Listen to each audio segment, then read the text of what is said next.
All right, what is up, everybody? Welcome into today's edition of In the Game. I am your host, Hustle, and as always, we'll be diving into the NFT gaming sector. As I'm super excited today because this genre, this type of a game, and especially the economic style that BR1 is going with, really has caught my eye. And I have the honor to be joined by a member of their team today, and we'll bring him on after the intro. Super stoked to get into everything top to bottom within the ecosystem, take a look at the gameplay trailers and everything around the corner. I'm super stoked for this model, so let's go ahead and dig into it. Let's get in the game.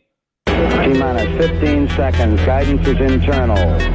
12, 11, 10, 9. Ignition sequence start.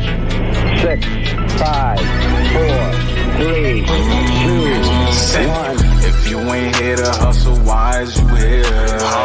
But if you here to hustle, the moon is near. It's crypto Banter, not financial advice. If you don't listen, what's the cost, what's the price? This ain't a game, put you on game. I know you gon' play, but ain't a percent. If you ain't here to hustle, why is you here? But if you here to hustle, the moon is near. It's crypto Banter, not financial advice. If you don't listen, what's the cost, what's the price? This ain't a game, put you on game. I know you gon' play, but ain't a play. If you get lost, show you the way. All right, let's jump right into it. Be sure to like the video if you enjoy the content and if you are bullish on the future of NFT gaming and BR1 itself, and subscribe to the channel for more crypto videos here every single day on Crypto Banter. Shout out to our sponsors quickly as well here on the In the Game show. Animoca Brands, the largest Web3 gaming company in the world. Myria, one of the leading gaming platforms in all of Web3 gaming. Unix Gaming, one of the top infrastructures in all of Web3 gaming. MEXC, the official exchange of the In the Game show. And Spintop, the leading GameFi index across the blockchain. So let's go ahead and bring on Evan Ryer from BR1. I'm super stoked to dive into this economy, into this game today, because it's one of the real top on my radar as far as the genre and everything you guys are doing. So thanks for taking the time. I appreciate the kind words. I'm really excited to be here today. Yeah, let's go ahead and get into it. So if you want to just give a short introduction on yourself, maybe how you got into the space, maybe background on games and crypto, because it's kind of like once those two come together for people, that's kind of their journey into the space a lot of the time. So give a little bit of your background and kind of how you ended up in this industry. My pleasure. Well, growing up playing thousands of hours of games like RuneScape, Call of Duty, CSGO, Halo, World of Warcraft, and my personal favorites, really PUBG and Rust, we were inspired to build video games that really provided a tangible value for the time you spent playing them. Absolutely. Academically, I grew up studying accounting, and my first year working at the firm, I realized this was not something I was very passionate about. And I was lucky enough to get poached by a client in 2017 building Bitcoin mines. And for those of you that are unfamiliar with Bitcoin mining, it's this technology intensive process where you build these low tier data centers. And we did a lot of Bitcoin mining, a lot of Ethereum mining. Basically, when crypto mining wasn't sexy anymore, I had this opportunity to buy a lot of graphics cards for really pennies on the dollar. And I started to explore a cloud gaming pursuit, helping bring gaming to any PC anywhere in the world. Growing up in the gaming space, obviously very bullish on expanding it. I was basically eaten alive by the Google Stadias of this world, GeForce Now, Shadow Techs. And although I couldn't compete, I had these hardware assets that still maintain value. I was able to get out the skin on my back, and still bullish on gaming. I started a company with my previous co-founder in the esports wagering and tournament space. And we built this social platform called hypex.gg. Amazing.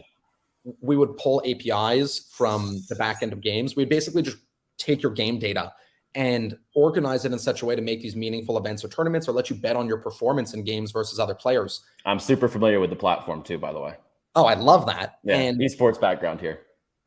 So I sold the company to a public company on the TSX, and I sat as a CEO for some time, but we really wanted to innovate and to take the concept of betting on your performance in a game and integrating vertically instead of building on top of games, building the game itself. And that's where the real inspiration came from. And I co-founded Bravo Ready, our game studio, with my co-founder, Jonathan Cohen, who's also our CTO here. And since January of this year, we have been relentless in pursuit of building the biggest indie game of 2023, BR1, the world's first risk-based shooter.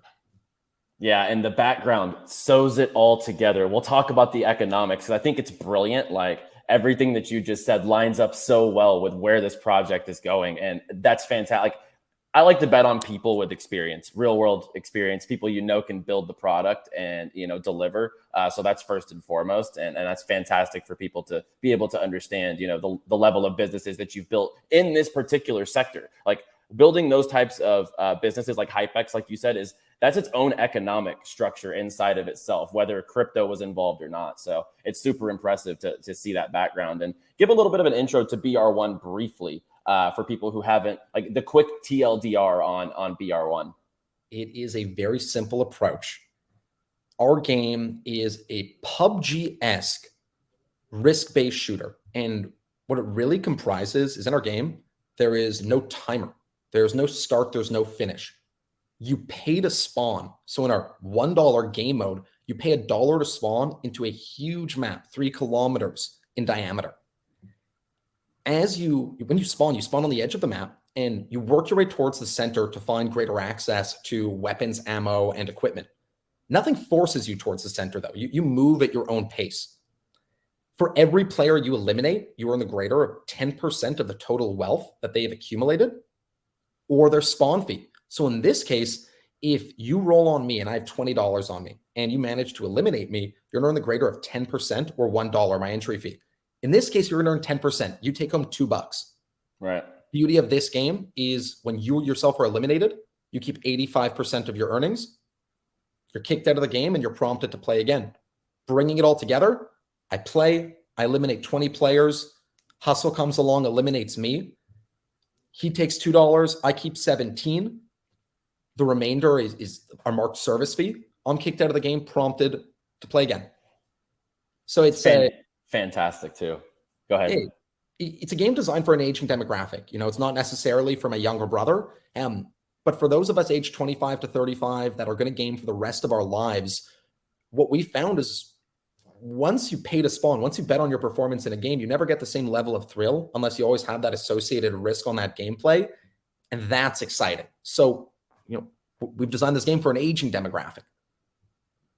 Yeah, and when you look at the model, I think a lot of people in Web3, they shy away. I'll ask this, and I'll ask you your ideology on crypto gaming, NFT games, GameFi, however you would like to term it yourself. I'll ask kind of where you see it going in the future. But with this model, I think it's underrated that this is basically this is a business model. This is not a Ponzi-nomic model. It's very, it's like a wager match, basically, at that extent. And, wager sites, like you said, they have their margins. They are taking like a percentage, like a fee for the service. So I think people would underestimate the fact that, y'all have basically a structure here for like the earnings guide, but it's legit because y'all have the model in place where people will be basically paying that entry fee, so to speak, kill to earn model, which is basically a revenue model too. That's coming from revenue generation, correct?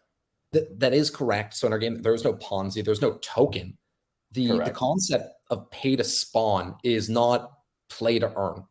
It's kill to earn, die to lose. The problem with P2E games, play to earn, is fundamentally the earn portion of that, where the earning element doesn't exist in any tangible format. In our case, the earning element is brought by the opponent you eliminated. You yourself are paying to spawn. The reward that any other player receives is what you brought to the table. We take a 5% associated rake on the revenue that flows through the platform, very similar to what you would see in like a poker game, in that you're ante play, and the house does take an associated rake on the prize pool that the winner is receiving. The beautiful thing about our game is when you lose your hand, you keep 85% of your earnings. When you die, you keep 85%. And the revenue model has garnered the interest of, our incredible pool of investors. We brought on Justin Kahn and his VC, the co-founder of Twitch, and Crafton, the owners of PUBG, Big Brain Ventures, Six Man Ventures, Shima Capital, Solana Ventures, and I don't know if I mentioned Big Brain Holdings, but these are huge names in the Solana space and in the gaming space as a whole. Being so inspired by PUBG to have brought on Crafton is incredibly motivating. And big shout out to Sino Global Capital, who I didn't mention there as well. Yeah, that's an awesome list of backers. You know, Justin Kahn's fantastic. I love what he's doing in the space and everything that they have going on over there at Fractal, for example. So, you know, that's the backers, everything like front facing that I've seen from the project looks so fantastic. We'll dive into that in just a second. Where do you see the industry going in the future? I like to ask every guest that I talk to, and you know, whether they're a founder, whatever role they play in a project, top to bottom, what's your ideology on where the industry goes from here? Do you think that it takes over traditional games? Do you think that NFT games become a segment of the gaming market? Well, what's your thesis on the adoption and the future of crypto games? Hustle, I delivered my first Web3 gaming pitch in 2017-18 to Ubisoft. Wow. They all flew into Montreal from their office. They also have an office here in Montreal. And I don't know if I could actually dive into detail on what I propositioned them. But I'll tell you is the sentiment. When it comes to gaming, there are some core values that gamers are looking for that don't exist within the ecosystem. I grew up playing RuneScape, and I have items that are worth thousands of dollars. And the issue is there's no true liquidity. If I want to sell these items, I'm going through a sketched third-party website with a high cost of liquidity and a high chance of being scammed. In addition to the lack of liquidity is a lack of things being provably fair and scarce. How many party hats exist? There was a developer who was caught duplicating and selling these items. Very disappointing for a guy like me who worked thousands of hours to build his account. When I quit the game, it felt like a breakup, you know, but I had to, because the game didn't align with my core values around liquidity and provably fair items. And there's a lot more than that, but I'll put that aside just for a minute. Real gamers believe in that associated value. And the future of Web3 gaming and crypto and NFTs is it's none of those things. It's gaming and game publishers adopting best practices for user experience and security. Our game is designed where you could show up with no knowledge of crypto or NFTs and play it. You show up, email and password. Download the game. You could buy the game, credit card, debit card. It feels like you're buying the title the way you buy Call of Duty. Right. Once you're motivated enough by your earnings, you'll notice in your settings that you could unlink your character, withdraw it, take custody of it to a crypto wallet. You see that you could take custody of these funds and creating an experience that is streamlined for participation where it's not about crypto or Web3. It's just a really good game and a good user onboarding experience. That's the future of gaming. Adopting best practices and principles around provably fair items. You don't need to say it's a crypto game, but your items could be on a blockchain. Show me that there's only 1,000 of this one, 10,000 of that one. Leveraging best technology to deliver the best experience is the future of gaming, and people will forget very quickly that Web3 gaming was a thing. It's just game. Yeah, I agree completely. I think that it's going to just eventually just be a layer on top of these games. The technology will, you know, be big enough, and you know, we're seeing Epic Games, you know, putting billions into the metaverse, and they're not naming what it's for, but we know that they have the biggest metaverse in the world under their umbrella with Fortnite. So you can only imagine where the industry could go in the future. So it is super exciting to just kind of think of that. But I do think that the experience rules all. And I have a beef with the Warzone assets that I purchased. I have about 18 pages of Call of Duty Warzone purchases that I'll never get back, right? So all those skins and battle passes. And that's the most NFTs right now, the most fitting utility for them is gaming assets. I think that's hands down. Like that is the most obvious use case at this very moment in time, in my opinion. I totally agree. I dropped a tweet literally on that topic just, maybe moments earlier. Okay. What's really cool, and just like when I think about what you're asking, the future of gaming, the implications here, and we say this often, it's not that people are changing gaming. You're fundamentally reinventing what it means to be a player. And when you have a game like this, where pay to spawn, kill to earn, die to lose, if you're good at the game, you're making money. If in RuneScape, I could sit there and get to level 99 smithing and mining and sell that ore, I can make a living if the economy is there. Right. And when you have a game like this, it's not a time sink anymore. Imagine you as a content creator, you'll really affiliate with this one. We look at the demographic as there's athletes, audience members, content creators, and game investors. And sometimes you play, Sometimes you watch, sometimes you post, sometimes you buy. When it comes to the content creator, if I want to be a streamer, it takes huge dedication and commitment to a fixed schedule with 4 to 25 viewers for most of the time. Tons of hours, yeah. Grinding your viewership. Oh yeah. And you're unpaid. You're sacrificing real work hours. People are questioning what you're doing. If you're playing this game and you're good at it, you're getting paid to stream.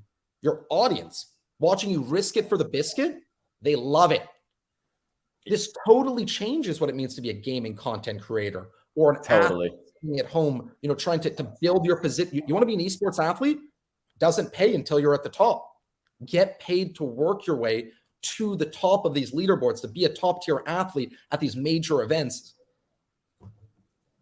Yeah, I mean, I think that you're just flipping the model on its head. This whole concept is it's a no-brainer whenever you break it down in an esports fashion, in a competition fashion, in a community fashion, being able to compete with your Twitch chat, compete with other players. And I have a question, because this is prevalent in Web2 games. What's the skill-based matchmaking going to look like? Because I ask due to the KD brackets. So the earnings, the entry fees, et cetera, are based off your kill-death ratio. So 1.5, 2.5, 3.5 are on the table here, for example. So could you explain, will there be skill-based matchmaking? So these 1.5 players don't feel like they're going up against 3.5s and obviously maybe losing a 60% clip of those matches at least?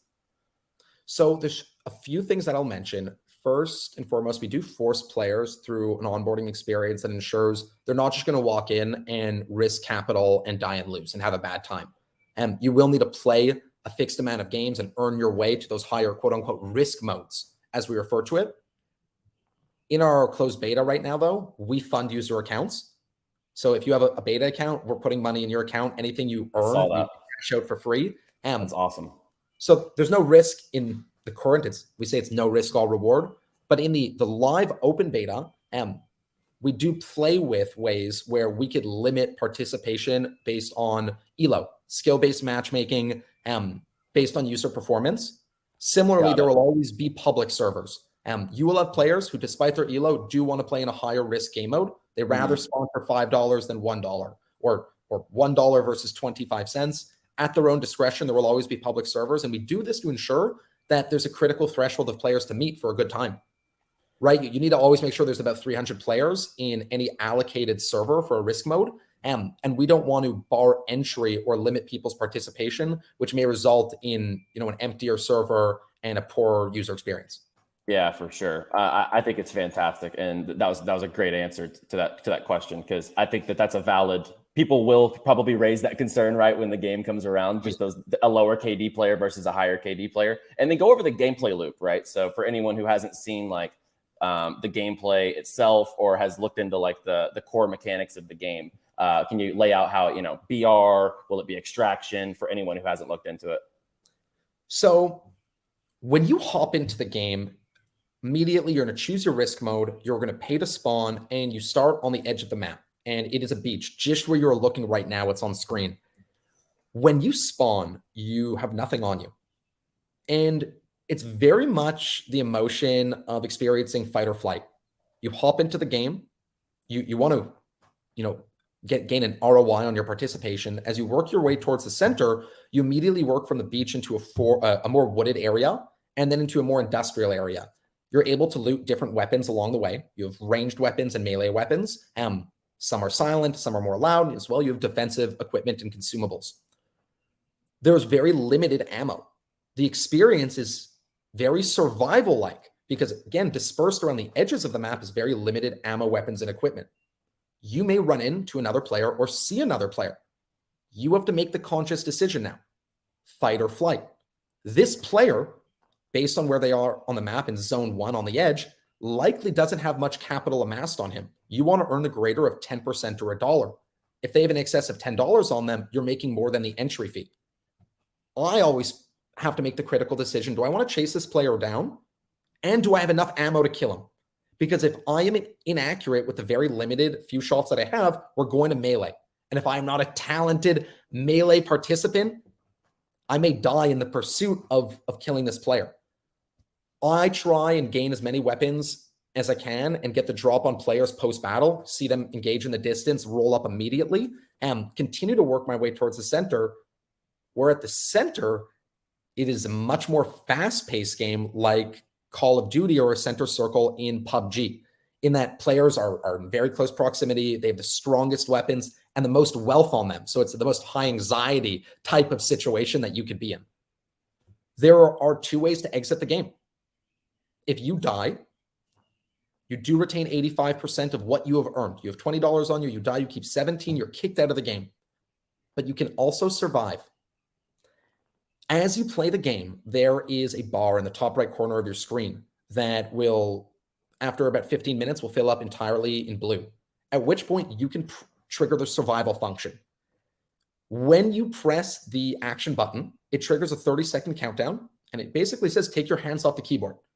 You cannot move, cannot do anything for 30 seconds, at which point you will be taken out of the game, and you will retain 90% of your earnings. Again, no timer. Every player has their own session time. Some players have an average session time of an hour. Yeah. Some play on average for 10 minutes before they're eliminated. Yeah, that makes sense. I love like there's like adjustments in some of the core gameplay loops that you see, like you said, from those traditional titles that kind of fit the narrative of everything with the economy and just the whole ecosystem as a whole. So that's really good to hear. And like, what would be the general size of a lobby? 300 players. 300 players. So for perspective out there, that's double the Warzone map. 150 players spawning on a Warzone map. That is double the Warzone map. Okay, so what is the? I see on the website too. There is the map layout type of kind of scenario. What is the? I think, did y'all do a grid? I know a lot of battle royale games, big maps, anything with huge maps do kind of a grid system. Did y'all do do you know how big the grid map is? Or I think the Warzone map is don't quote me on it, but I think it's 16 by 16 grid format or something like that. Whatever it is. Ours is it's a fairly circular island. It's just about 3 kilometers in diameter. Okay. And it will be very similar to what you experience in a map design that you see in games like Rust. We leveraged different tools like Gia and Gaia to produce it's a mostly procedurally generated map with some generative items. And then we have this incredible design team. They're an Emmy award-winning studio, and they've been building the individual assets that you find in the map, from the buildings to the trash you see on the ground, all of which contain lots of lore about the storyline, as users will come to learn. Yeah, okay, got it. I'm excited. The whole 300 player concept excites me because I was a high kill player in Warzone. And so I can only imagine if I get the feel for BR1, I'm going to be out there trying to be a high kill, as they call them, sweat in BR1 whenever the game comes around. And as far as, the game coming around, when can people actually expect to get their hands on the product on an open standpoint, right? There is the closed beta right now, if I'm not mistaken, which I think people can still sign up for, right? That is correct. For clarity, we had the open alpha available from January until about the beginning of August or July. And any videos you see online will be representative of this proof of concept build that we originally launched. We called the Sandbox. The closed beta is open for registration right now, and we've accepted our first cohort of participants. And if you are an accepted beta tester, as we mentioned before, we're actually funding user accounts. They pay to spawn, and anything they earn, they can immediately cash out as their own associated reward. We're accepting the next cohort in about 15 days, 20 days, in line with a convention we're doing in Lisbon, Portugal, called Breakpoint, as well as the Solana Hacker House. So we're going to be accepting a couple thousand more participants, funding their account, and then we're going to be streaming a lot of the gameplay directly from Portugal when we're out there from November 1st to 7th. That'll be awesome. That'll be so cool. And I like to ask Solana projects this, because the outfacing everyone, the jokes you see on Twitter, breaking Solana, everyone talks about Solana's down more than it's up, but I think that's actually a little more FUD than it is truth. Can you explain why you guys chose to build on Solana? This game was built with Bitcoin payments, Bitcoin Lightning payments, and Okay. Ethereum characters. That was the original design.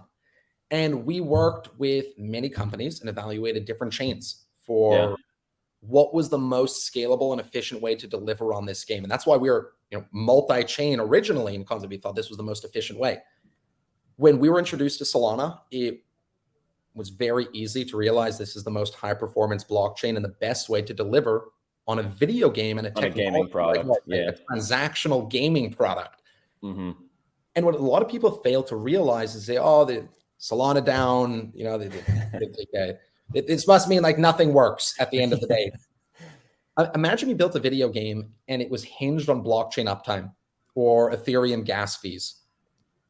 It wouldn't make much sense, right? Yeah, right. At the end of the day, in this ecosystem specifically, there's incredible builders that create technology that enable us to run our game and run different technologies in the space in the most Web 2 and Web 3 way, with settlement layers to mitigate the concerns around if the chain is down or the chain is up. In our case, our game is very Web 2 with the best elements of Web 3 as mentioned. Right. If we're processing user payouts and Solana network is down, it's not an issue. We reping the network tomorrow. It's a 24-hour wait for a user withdrawal, which already exists. There is a 24-hour withdrawal period.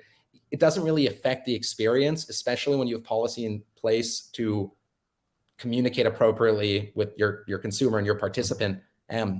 Right. I personally have never been affected by Solana downtime here at Bravo Ready or BR1. Yeah, no, I would agree. I haven't been affected by it. I like to ask because of the sentiment outward facing, like I said. So definitely good to hear, why you guys are building on Solana. And I just want anything coming up around the corner inside the ecosystem that people can look forward to or really get excited about. This is two parts. It's why Solana and what to get excited about. In all of I was blockchain maxi ones. Bitcoin maxi ones. Wow. It's like bite my tongue to say it. And I was deep in different chains, and there is core cultural elements of each chain's community. And Solana was the most open-minded, welcoming space that Very true. I've seen yet of any of the others. Similarly, the Solana Foundation is this incredibly organized and well-greased machine with resources in every direction. I haven't even figured them all out yet. And I'm embedded. I'm embedded. This is a coincidence I'm wearing the sweater. It wasn't for the call today. Yeah. And these guys build the future, and they give you the resources and bring people together to do it. An example of that is the Solana Hacker House. The next one is November 1st in Lisbon, Portugal. I've gone to a handful of them so far in my life. I've seen a few. I went to one out in New York and one in Miami before. Yeah. All right, so we must have overlapped there. Yeah, probably so.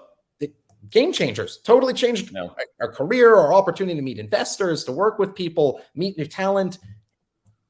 That is a big part of why Solana is so strong on the building side.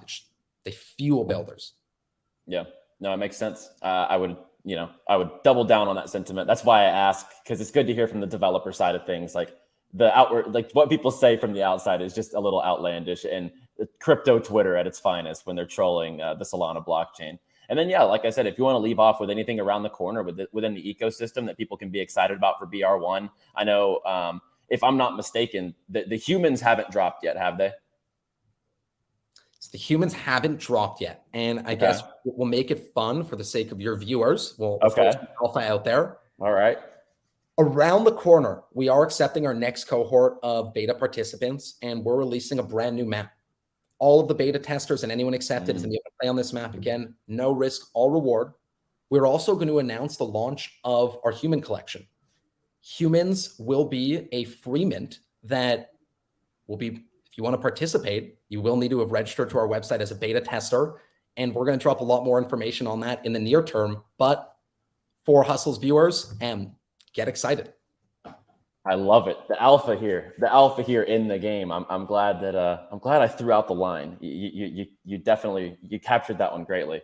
Thank you for the alpha there, and I'm super excited for you guys. Like everything y'all have going on. I think that the model it's a revenue it's a business model. This is not any sort of skeptical economic model. I love the background of the team, and I love every bit of product that I've seen so far. I'll definitely be trying to get my hands on this next round of the closed beta, and see, how I can get in there. And like I said, see if I can start honing in my skills on BR1.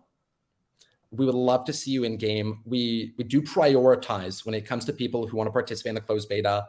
Our existing Ape and Droid users. We released our first set of operatives in February, and then again in April. We have such an incredibly engaged community of participants, and I love every single one of them. Big shout out to the community. You guys are the absolute best. The next best way to earn your priority position would be to earn yourself a human by registering to the closed beta right now on our website, br1game.com. Perfect. Yeah. And last thing I was going to ask, where can people find you, and then obviously get in touch with the game? My DMs are always open on Twitter. You could find me at Ryan Ever.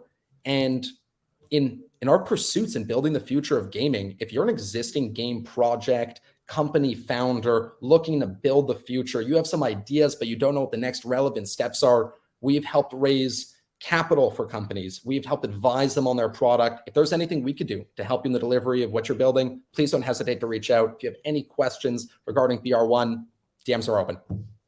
Amazing. Thank you so much for the time. I know you guys are busy, trying to ship everything and what you guys have going on behind the scenes. I'm super stoked for it. I'm glad we could share the information with the community today and get them stoked for it as well. If you enjoyed the video, guys, be sure to like the video if you're bullish on BR1, and subscribe to the channel for more crypto shows here every single day on Crypto Banter. I will be back this week with another show. As always, play well, my friends.